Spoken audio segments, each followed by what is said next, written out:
People don't think of makeup as art. They think of us as beauty providers or beauty service providers. And so I look at us as artists. It's just that the face is our canvas.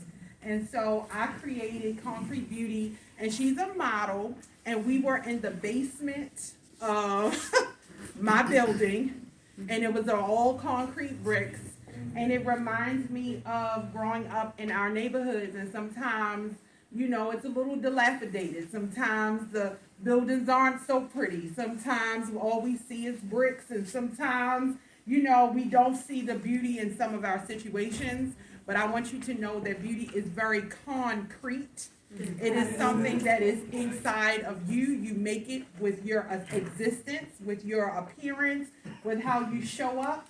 And so I painted her face, and we put stones on her, and I'm on the other side of this troublemaker. Okay, so can you see they put two troublemakers together on there? And mine, actually, I go back and I decorate it with roses. So I have roses coming up from the ground, and it decorates our entire structure. So that's Concrete Beauty.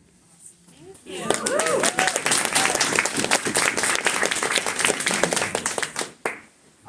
Hey, my name is Yo, and I made a painting called Otherworldly.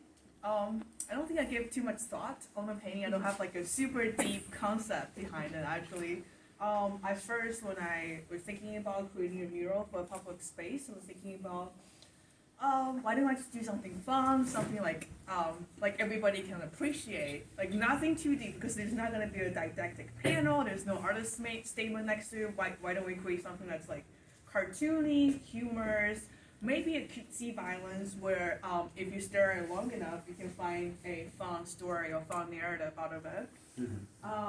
The only thing I was like really thinking about in my head, actually I had a big concern in my head when I was talking to Michael and Julian, which is the paint I used, they're all fluorescent.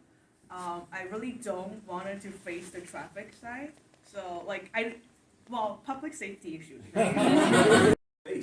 So what I did, I took a picture of it, went back to my laptop, and I literally did not sketch it out. I just took my finger on my mouse pad, and I just mocked up a face over top of the blank Kiosks. And from that was my template to go with.